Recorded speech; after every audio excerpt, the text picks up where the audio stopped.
Today is 12th of February 2023. A warm welcome once again to Smart 24 TV. This is the business edition where we're going to have a recap of the stories that made headlines in our weekly bulletin. Among the hot stories that we make came from Rukungiri district, where the district health officer engaged in selling government drugs. Another story will be coming in from National Environment Management Authority, where it issued out penalties for breaching healthy environmental scheme. Now, more of these stories will be coming up your way. My name is Pedison Mombe.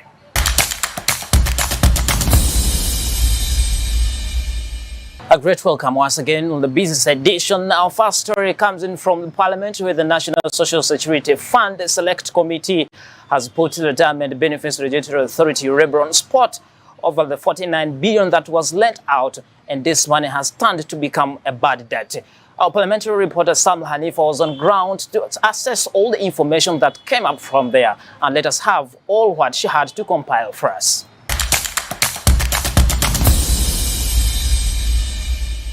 The NSSF probe proceeded on a dramatic note today as the infamous whistleblower Mr. Matua Job appeared before the committee for the last time. Excited and hoping it was business as usual, the court surprisingly changed and escaped prison by a whisker. When asked about his relationship with Minister Amongi, he first denied ever meeting her before the petition, but later on gave contradicting statements, much for the tirade that followed.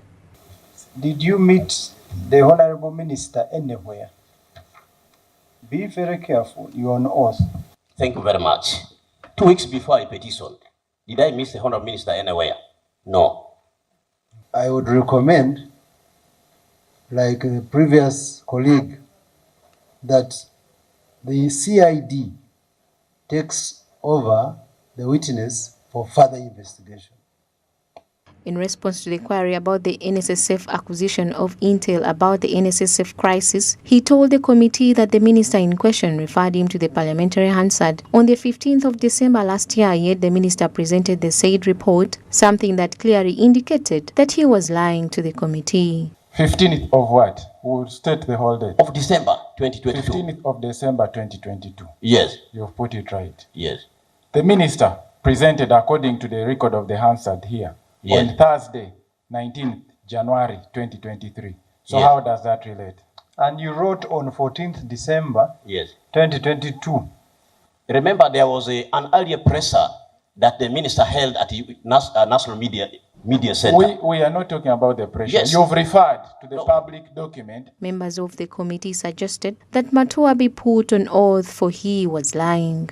Once you are put on oath, should you lie and the facts indicate otherwise, you will have committed perjury. This is a minimum offense of 3 years and above in prison.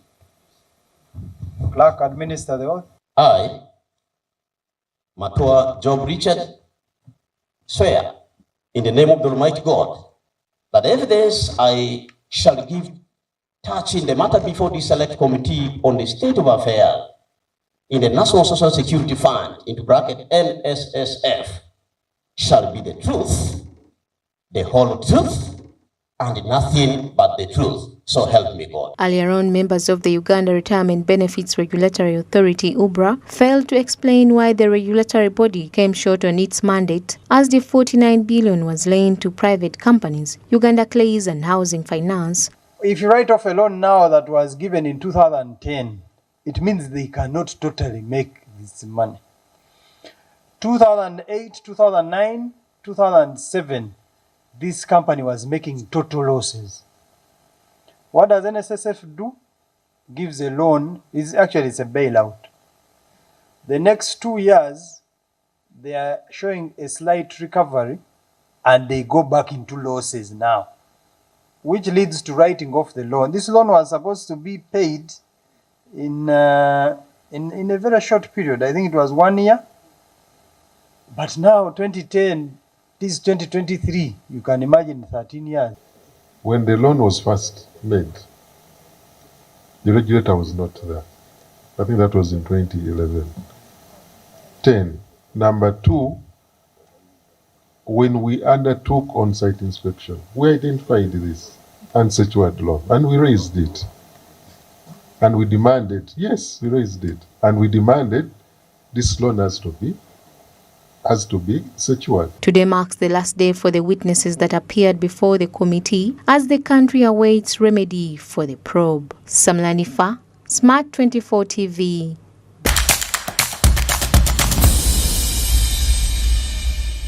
That's a great one coming from the Parliament of Uganda, where the National Social Security Fund Select Committee criticized the Benefits Regulatory Authority of negligence, where 49 billion was lent out and it has become a very bad debt.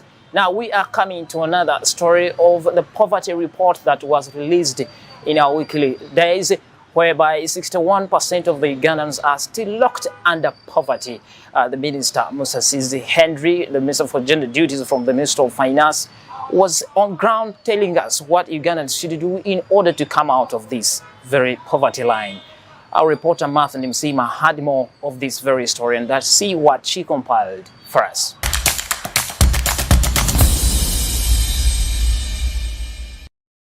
Although statistics from the Poverty Status Report by the Ministry of Finance indicates a declining rate, 25.29 million Ugandans are locked up in poverty and financial insecurity. Government, together with other stakeholders, are determined in addressing the most affected regions, such as the North and Eastern Uganda. The report has some slight good news, although we are still in the struggle to end poverty, because it shows a slight decline from 21 to 20% of those who are below the poverty line. And it also tells why there has been this decline from the intervention the government has been making. The interventions we have been making have showed some significant impact on the poverty numbers. Uganda's poverty trend from 1992 to 2021 shows a long-run decline despite the impact of the COVID-19 pandemic. Multidimensional factors inform Uganda's poverty scope, as financial services, asset ownership, energy access in rural and pre-urban areas, plus other factors staying alarming. The northern and eastern regions are facing a significant poverty crisis, largely due to the devastating impact of drought and floods on agriculture, plus land administration challenges. As a measure, government is encouraging citizens to invest in modern and preventive agriculture practices, such as irrigation, to limit vulnerability to future setbacks and chronic impoverishment. We have understanding of why poverty went up in those areas. The big issue was largely the drought and then the floods, but also poverty went up much higher in the urban areas compared to the rural areas. And so government is investing in irrigation, making sure that when drought hits, there are ways that people can continue to farm and not lose their crops. The other thing that government is investing in for these regions is land administration, to make sure that people can register their lands and have more secure investments, but also use their land to attract either capital or partners to invest in this land with. Investment in industrialization, environment, and human capital development seem likely strategies to tackle poverty through knowledge and skilling endeavors, as highlighted in the Budget Framework Paper and National Development Plan 3. We talked about investments in health, education, and many more. So these are some of the accelerators. And I think that there are a couple of low-hanging fruits for us that has come very strongly here in the conversations today. The need for us to look at, for example, trade and industrialization within the context of the Africa Free Trade Continental Area Agreement. This becomes very important because we have, the biggest free trade area in the world, 1.4 billion people. Now, when you look at it from the correlation with the report we are talking about more people in the agriculture sector, organizing them to trade, then becomes very important. We've also looked at other areas such as on energy and renewables that becomes important for us to be able to move forward. We also need the electricity, we need the power for industrialization. It's an area of investment that's a low-hanging fruit for us, particularly Uganda that is blessed with a lot of natural resources. Again, we have a very youthful population. Uganda's struggle to middle-class status is yet to be realized, as metrics such as equivalent average household income, poverty risk vulnerability, among others, are still worrying. Martha Nimsima, Smart 24 TV.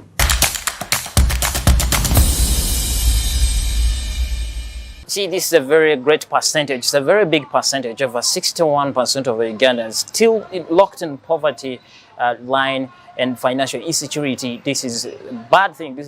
This report actually unveiled us very many things that some of us had not been come along with. But still, we still have a lot to do to make sure that we come out of this very poverty. I think the programs that are being implemented by the government of Uganda, that like the PDM, will maybe help us to get out of this. Otherwise, 61%, it's a big percentage. Now, we are getting to another story here coming from the National Environment Management Authority, NEMA, issuing out penalties for breaching environmental laws. Now, this is going to happen since this very week, starting with this very week, whereby a car or any vehicle or any private car that will be caught without a dustbin inside will be charged 6 million each.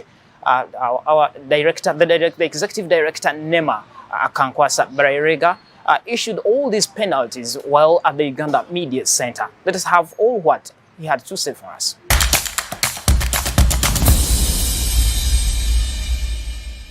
From the National Environment Act of 2019, a legal framework for environmental audit, management and protection, wetlands and other resources are streamlined to increase the accountability and the enforcement of environmental standards.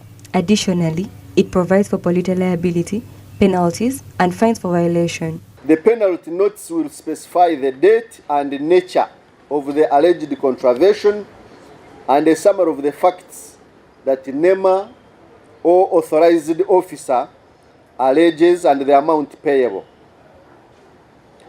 The fines payable for specific environment breaches are a computation of the currency points as prescribed by law. In Uganda, each currency point is 20,000, and so under the criminal justice system, every offense has a maximum number of currency points that one is liable to pay, and each currency point is 20,000. Following the rampant environmental degradation and mismanagement, a revision in penalty system has been provoked to effectively cover different violations. These include fines and imprisonment in respect to the offense such as pollution, unauthorized discharge of hazardous substances, illegal trade in wildlife and products, and illegal extraction and exploitation of mineral resources. The cost will hit approximately 10 billion Ugandan shillings. In a previous climate change deliberation, the Climate Change Commissioner Margaret Athieno expressed concern about Uganda's devastating climate conditions following rampant pollution inspired by human activity.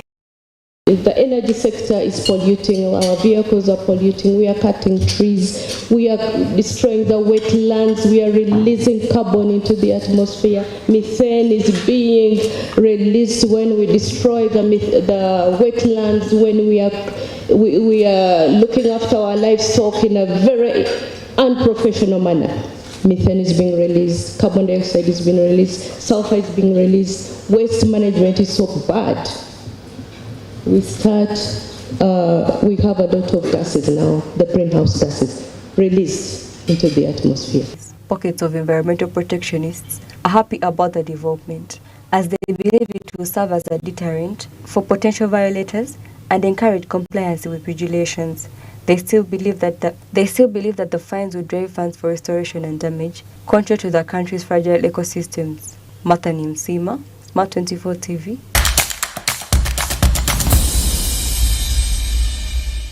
Yeah, that's a great story coming from NEMA, and according to the Executive Director, Barayirega Akankwasa, these are some of the tough penalty scheme for environmental breaches, whereby driving a car without a trash bin might be an offense that attracts an excessive penalty of 6 million shillings, starting from 1st April this very year, 2023. Today, and now we're going to discuss the energy integration, whereby the climate change has come up to disorganize the energy sector in Uganda. For example, you might be having your solar, and when it rains, that means you're not going to have power that very day. You're going to be in darkness. So we're going to see how climate affects the energy sector. Our reporter was on ground to make sure that to get all the research and see how climate can affect the energy sector. Bronia Katsime had more for us.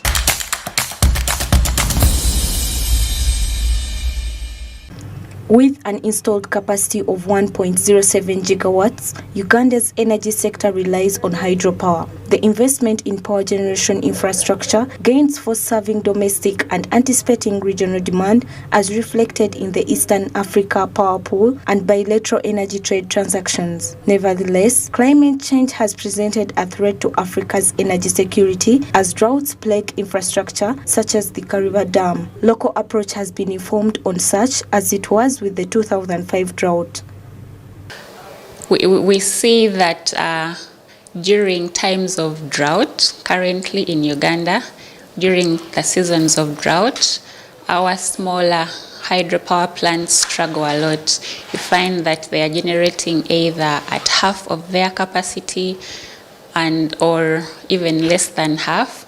But when we have the rainy season on, they are able to generate at their full capacity.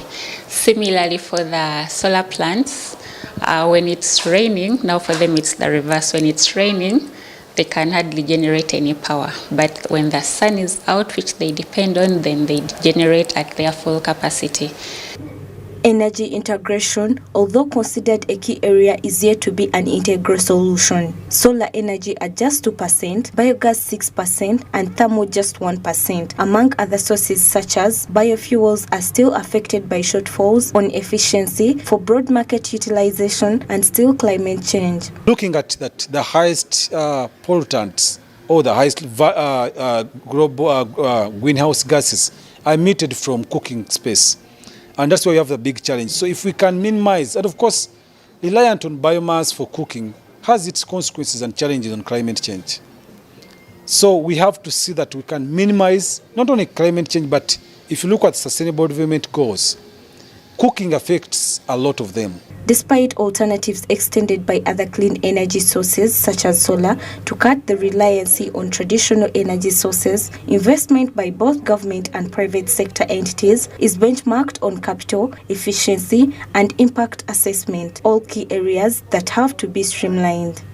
First, before we license the companies that generate power, we require for them to carry out environmental and social impact assessment studies for their plants. And in those studies, they're able to capture the impact of their projects on the environment, especially the adverse impacts. And therein, we need for them to be able to point out the mitigation measures. In spite of the fact that other energy sources are on the rise, proposing a central alternative to address climate change, conventional energy sources such as hydro remain pertinent, but with a clear call of awareness for the ecosystem demands. Bronia Katsime, Smart 24 TV.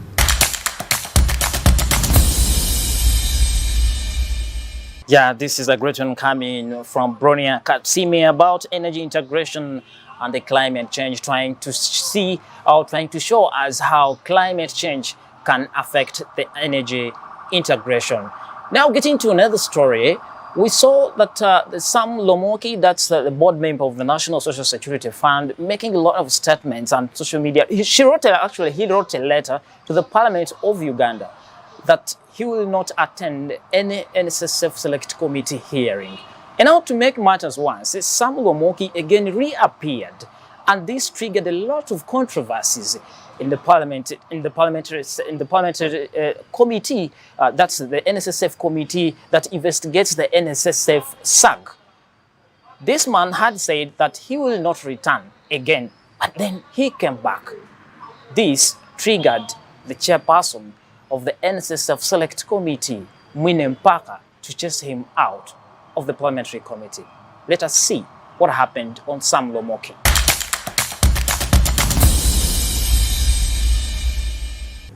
Sam Lomoki wrote to the parliamentary committee investigating the chaos at the National Social Security Fund in February 2023, informing them that he would not attend the hearing and describing the committee as conflicted, prejudiced, and biased because it serves no purpose. However, Lomoki defied his judgment today when he reappeared, which led to controversies until he was thrown out. Not withdrawn because you are conditioning your withdrawal on something that has not yet happened, if at all I will see this time. So I'm going to ask you, Dr. Lemoki, to kindly leave this committee. Okay, thank you very much for that ruling. I take it. And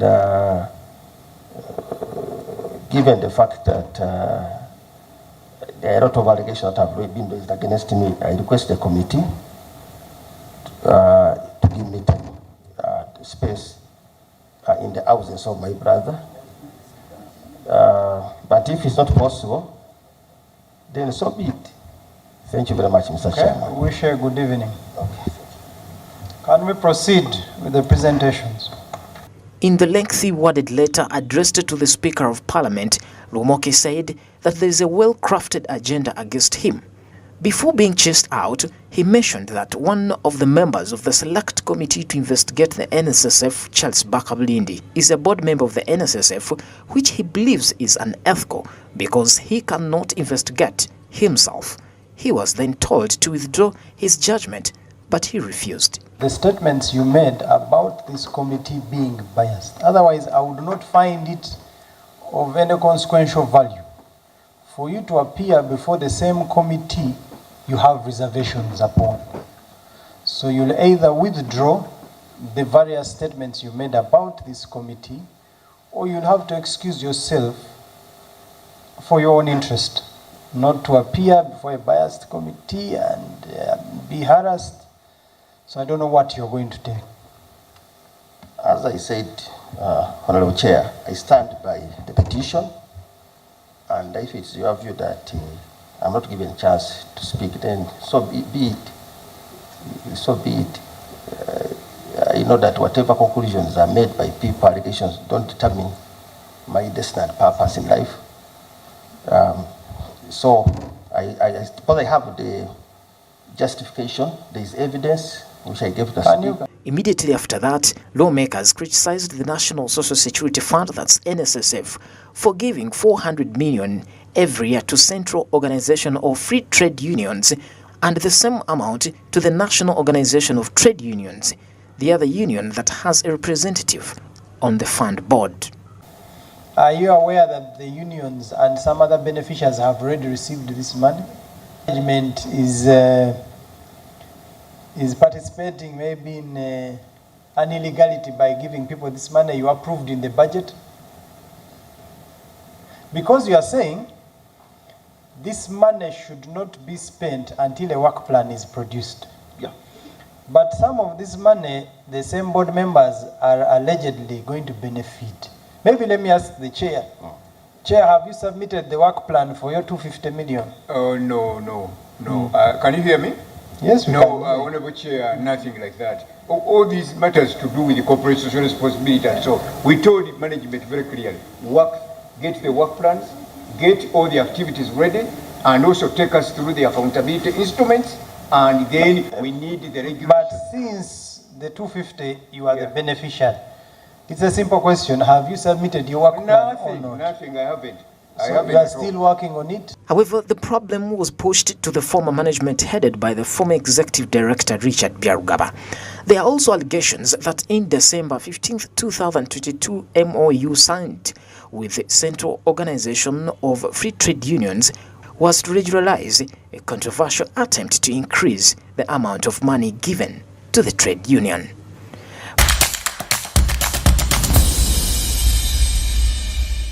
Yeah, this is Sam Lomoki for you. Sam Lomoki is one of the board members of the National Social Security Fund. So is part of the group that is being investigated by the NSSF Select Committee.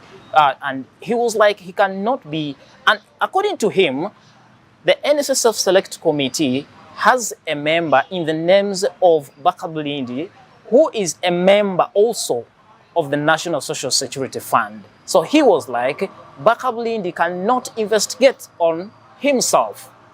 This is what I'm trying to mean. Bakabulindi is on the NSSF Select Committee that investigates the NSSF chaos, where Sam Lomoki is also a culprit. And now he was raising comments, and it was like, Bakabulindi could not be part of the committee that investigates NSSF chaos since he's part of the NSSF board. This is what brought all these issues on ground. But more of this will be coming up on your way, and other stories like we have them online here. We'll be going in for a short commercial break, and when we come back, more of the stories will be coming up anyway. Stay around. This is the Business Edition.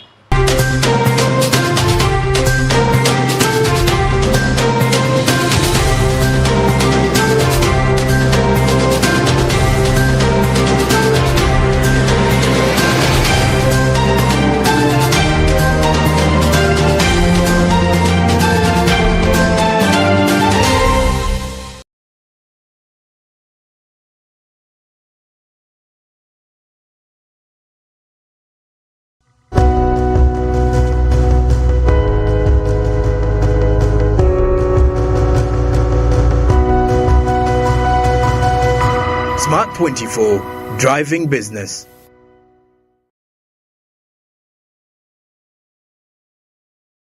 Say goodbye to paperwork and travel costs. Now every MTN customer can register to invest in securities anytime and anywhere with Zabu in a few simple steps. Step 1. Dial *292#. Step 2. Select option 1. Register with Zabu. Step 3. Enter your full names. Step 4. Enter your national identification number. Step 5. Enter your national identification card number. In 24 hours, you will receive an SMS confirming your registration. Congratulations, you are now ready to invest.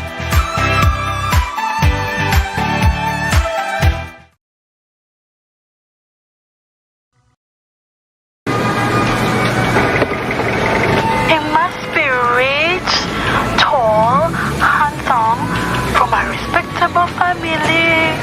He must have a maid because at our home we do not work. Conductor Masao. Why? Obadde olobye ku ssimu? Yamunange anti yo TV enkolera. Enjoy a new world of entertainment with over 80 TV and radio channels plus movies from wherever you are. Download the YoTV Channels app from your app store and enjoy 30 days of free streaming with MTN. YoTV Channels. Body of Mr. Namdi Wokeji was found at a beach house this morning. When was the last time you saw Namdi? At a party. Did you notice anything strange about last night? Are you taking money from my mother for this wedding? Shouldn't be looking at that. Ichi killed my son, and I want the world to know it.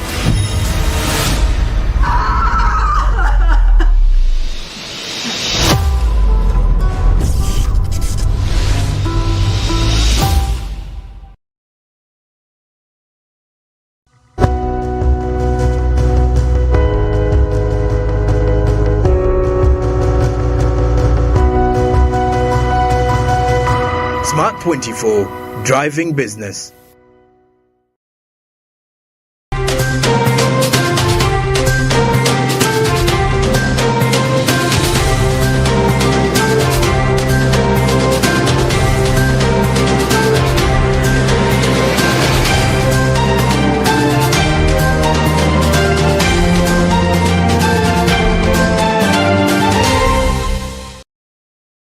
Welcome back once again from that commercial break. The Business Edition is still going on. Now we are rushing to Rukungiri District, where the Rukungiri District Health Officer is on hotspot of selling government drugs.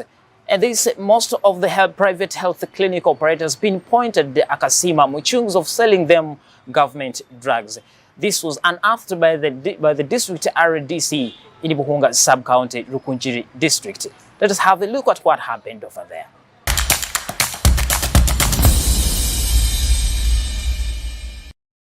One of the suspects revealed throughout the course of the multiple rounds of interrogation that they obtained these drugs from Dr. Akansima Muchungzi's office by submitting requisitions to his office. She continues by saying that they place orders and the drugs are delivered. In different days. Sister Christine,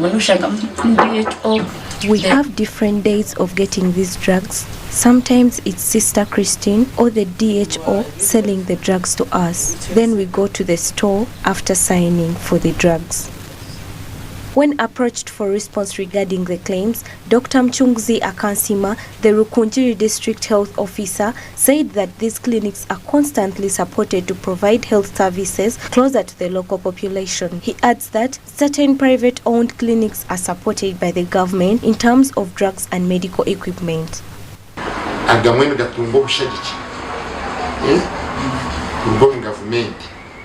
Some clinics get assistance from government such that services are offered faster. Sometimes if it's a pregnant patient and you tell them the money for the drugs, they say they don't have the money, which makes one lose the opportunity to help them.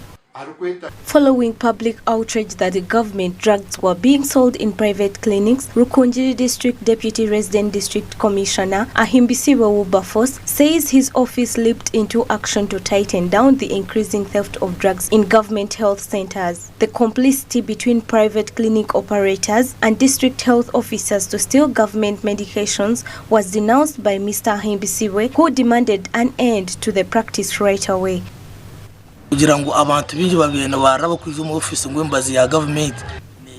People have been complaining in my office that government drugs are being sold to them. We shall not allow that to happen again, and we shall get the culprits and they will face the consequences.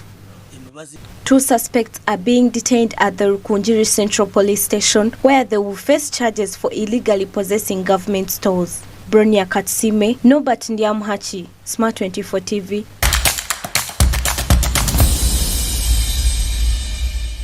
Yeah, that's all that happened in Rukungiri district in western Uganda, where Kasima Muchungzi was on the hot spot for selling government drugs. If this is happening even in other districts, just know that the law is going to work on you. And thanks to most of the RDCs from these different districts who are doing such a great work. It is very bad to go to a certain government hospital and you cannot access even a Panadol, because of these people who are selling government drugs. So kudos to the RDC who did that, and I hope every RDC could do the same thing that he did there in Rukungiri district. Now we're rushing to coffee blame games. I will travel to Mubende district, where coffee farmers have blamed the government, or have accused the government of neglecting to regulate the coffee prices on ground.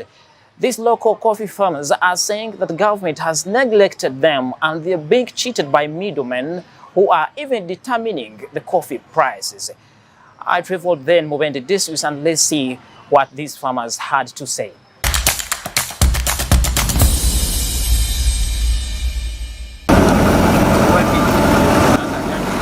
Farmers in Mubende district gathered at a locally infamous hotel in Mubende town, covered in distress, and nearly protested, accusing the government of failure to regulate coffee prices, which they claim has left them wobbling in the cycle of poverty.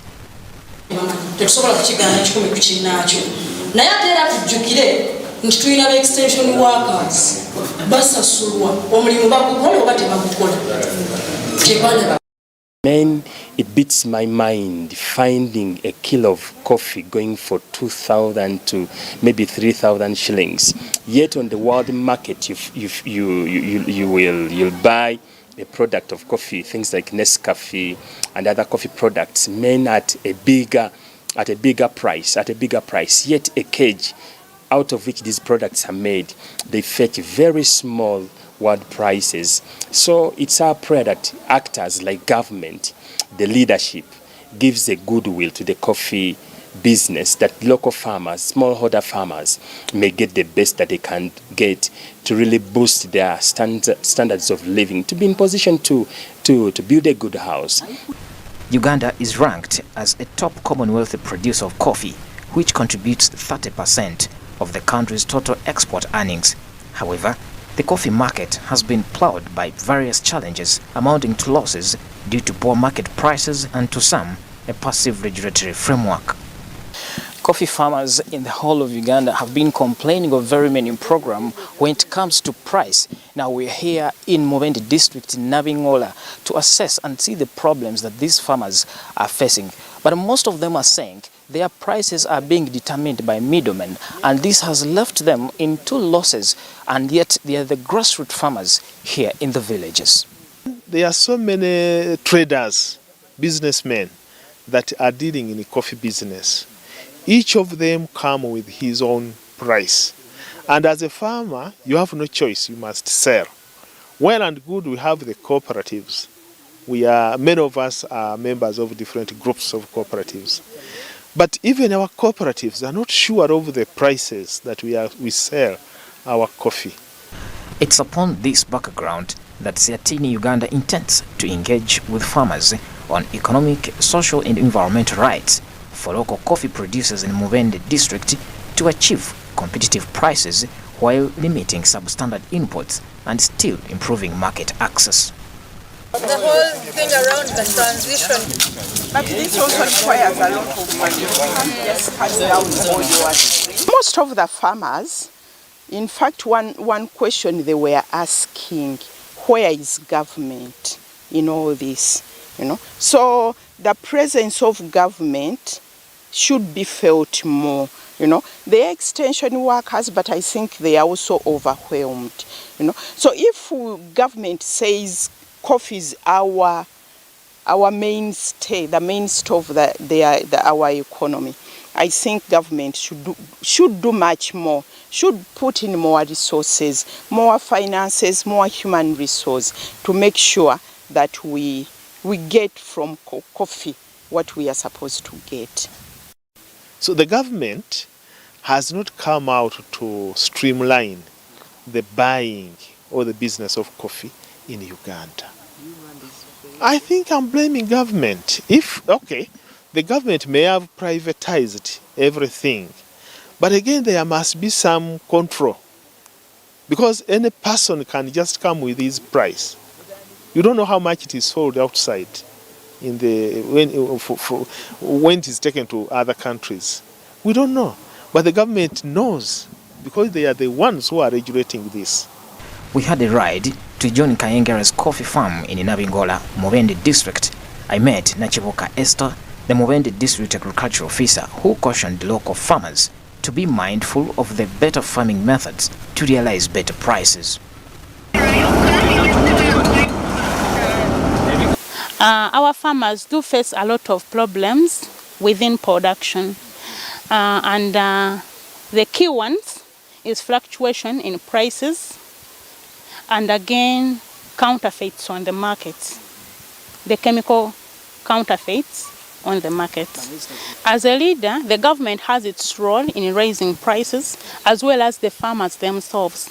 On the side of farmers, we look at quality. We need farmers to produce coffee that is of high quality. According to reports, there are several interventions, although unknown to farmers. For instance, the Uganda Coffee Roadmap by Uganda Coffee Development Authority to improve the coffee value chain. In this regard, market literacy will be jointly important in resolving many agricultural challenges.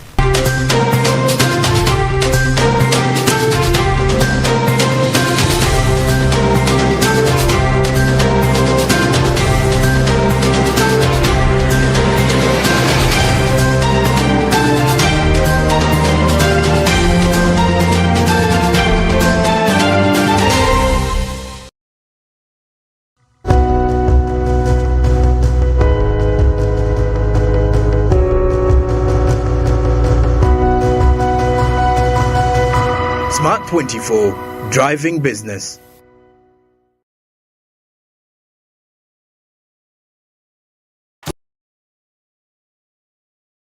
What if you could boost your most loved entertainment? We're up in the ante. Upgrade your DSTV package and we'll boost you to the next higher package at no extra cost. If you're on Access and step up to Family, you get boosted to Compact. You know what I mean. If you're on Family, step up to Compact and we'll boost you to Compact Plus. That's an absolute ripper. And if you're on Compact, step up to Compact Plus, you'll get boosted to Premium. It's gonna be lit. Step up and we'll boost you even higher at no extra charge with DSTV.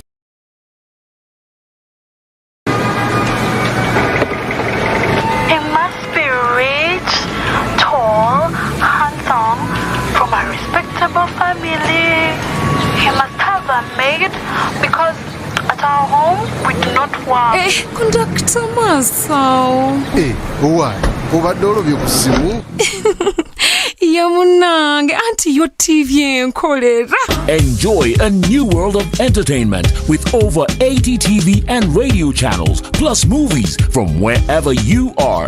Download the GOTV Channels app from your app store and enjoy 30 days of free streaming with MTN. GOTV Channels.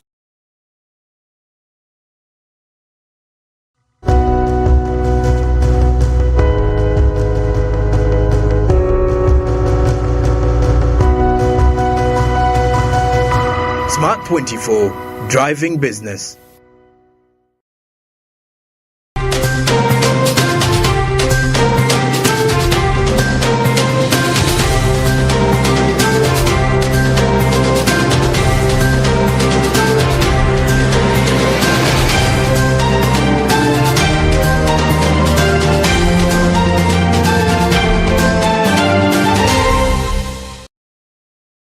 Yeah, these are the claims coming in from Mubende district coffee farmers. These are grassroots coffee farmers in Mubende district trying to show their dissatisfaction over government's failure to regulate coffee prices, and they're saying that they are being cheated by middlemen who sometimes even determine the coffee prices. For them, they don't know what to do. They think government should come in and regulate this. That's why CRT in Uganda as well traveled there to sensitize these people to see what they can do and try to get their voices and bring them to the top stakeholders and see what can be done. I saw Jane Nalung on ground in the field trying to see or trying to assess the problems of these farmers in Mubende district.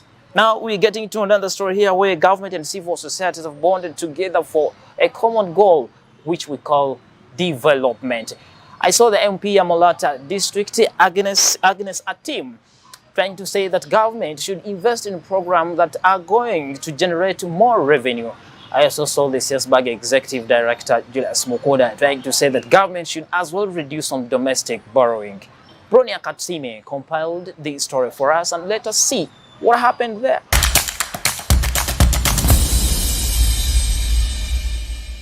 In the budget for the financial year 2023-2024, the government has, through its program-based funding, further focused on driving socio-economic transformation and recovery metered by the National Development Plan 3 among devolved parameters. Uganda's GDP dropped from 6.4% in the 2018-2019 financial year to 3.0% in 2019-2022 due to economic shocks that sharply slowed the economic growth. Despite resilience evidenced by the gradual growth trend, 3.5% in the financial year 2020-2021 to a projection of 6.0% in the upcoming financial year, a comprehensive approach commitment to key investments. On the part of consolidating the good things that are in the budget, number one is the reduction in domestic borrowing. We believe that is very good because you are reducing from 5 trillion to 1 trillion.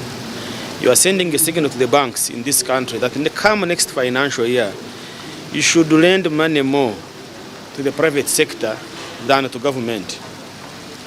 And we are really, that signal has got two major consequences that are likely to come. Number one, the interest rates are likely to come down because now banks are going to be stuck with money and therefore they are likely to reduce the interest rates.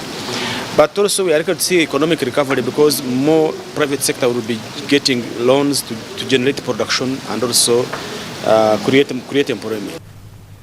Investment in infrastructure, increased funding for sectors such as agriculture to support market stability and food security, plus a sustainable investment climate are noted necessities. According to Honorable Agnes Atim Apea, a member of the Budget Committee, government needs to invest in areas that generate vast revenue to get the country back to its feet. The first questions we are asking all the sectors and budgets that are presenting to us is what is the source of revenue? Because most sectors come asking for more money. And when they ask for more money, you're asking them as a sector, show us the areas where you're generating revenue. And we normally guide that if I were the accounting officer, I would invest money in areas that would generate more revenue. Following the damage of global inflation, the Bank of Uganda has had to maintain monetary sanity through its policies, which has recorded a high lending rate to regulate the circulation of money amidst outcry by the investment community over uncertainty.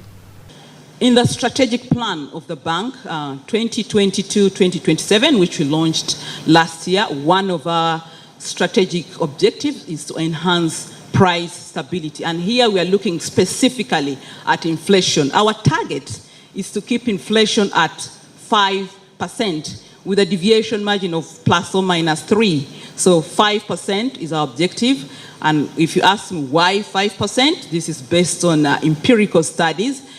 Empirical studies show that in most developing economies, the 5% target is a good target to achieve growth, while in advanced economies, they do about 2%, they target about 2%. So yes, our objective is to keep inflation at 5%. Additionally, there is a call for public-private partnerships and the civil society to offer joint support for the growth and development across all sectors of the economy. So I think as government, for effective budget execution and effective service delivery, we need to harmonize, we need to synergize, and we need to work together. We need to have that one spine system where money comes from top to down and directly where there is a need and there is a service that needs to be provided. With the right investment, policy implementation and prudent budgeting, there still lives a bigger possibility of realizing key development goals, economic revival and sustainability. Bronia Katsime, Smart 24 TV. Yeah, this is government and social and civil society organizations trying to come together to make sure that development is reached on this very country. So the Amolata District Member of Parliament, Agnes Atim and Judas Mukunda, trying to make some points and trying to emphasize that government should invest on things that are going to generate more revenues. Now, getting to another story here, I'm seeing energy sector comes short of returns. And the Minister of Energy and Mineral Development, Ruth Nankabra, is saying that the electricity is being underutilized in Uganda. They're not getting a lot of prices from this project called electricity in Uganda. And this has made the return on investment very low. Let us see what the minister had to say about this and what should be done to make sure that government reaps more from this project called electricity, or from this very sector called the electricity or the energy sector.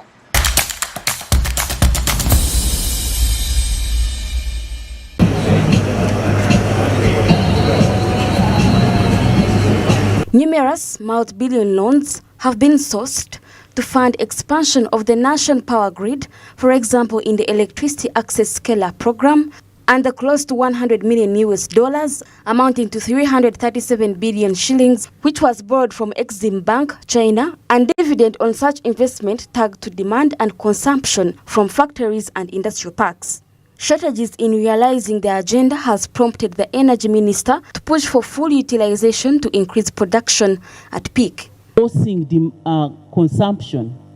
Here where we are standing, we have much more electricity than we need. What does that mean? Is that we have our services not being purchased. For us, the more we sell electricity, the more money we get, the more infrastructure we establish. Like our regulator said, if you don't consume what we've given you, you are doing us, a disservice. When Smart 24 TV reached out to the Association of Manufacturers about the issue at hand, they retaliated and informed that the production is driven by market demand, irrespective of the underlying factors. Increase in uptake of power, there are two things that must be considered. One is for us to increase capacity utilization for manufacturers, because currently manufacturers are working under 50%. Under 50% of their installed capacity, which essentially means they are not working to their full capacity. Why? Partly because we do not have a market for some of our products, or the market is very lean. But how can government help manufacturers to increase this capacity utilization? Is by giving us jobs. giving manufacturers jobs, creating opportunities where they can sell their products so that that increases on their product. The direct power purchase policy intends to spur industrialization and increase productivity for both local and foreign investment. As such, the Energy Minister found it prudent to emphasize maximum utilization. I am now going to cross-check because you stand and demand for power, yet you are not consuming this power. We have many people, many companies, many countries which are coming here to seek for, opportunity to invest, knowing that we have this power which we are not consuming. It's a shame to talk about the installed capacity as being 1,378.1 megawatts, and consumption at peak is only 900 megawatts. It is a shame. We borrow money to put in place the infrastructure, expecting to get money from electricity to pay back. But first, the government needs to respond to other concerns regarding market dynamics. Government needs to reduce some of the taxes for manufacturers to increase their uptake, because it's a two-way fold, as I had mentioned. We need to increase our capacity utilization, but then we also need to make our products more affordable by having very low cost of use. Tons and tons of products that are going to sit in the warehouse, they should be able to reach to the market. But if that market is not available, then it befits. Manufacturers, on the other hand, continue to ask for affordable electricity, as the average 12 US cents seems to be pricey, making it less competitive for return on their investment. But you see now, for us manufacturers, if we are to export, if we are to supply the different institutions and of course stakeholders and that, we have to be competitive. We cannot supply them if you're going to start, no, getting it from this country is more expensive. It's more expensive because the power here is slightly higher, and of course it makes us less competitive. So we have also learned from the Uganda Manufacturers Association that they intend to host the Energy Minister on 15th February to discuss this matter deeply, hoping for a mutual understanding. Runana Habwe, Smart 24 TV. Those have been the stories that made the headlines in our weekly bulletin. Remember to hook Smart 24 TV on all our social media platforms. That's Smart 24 TV official on Twitter, Smart 24 TV live on YouTube. You can as well follow me on my Twitter handle. That's @Pedison Mombere. Let's meet again next week.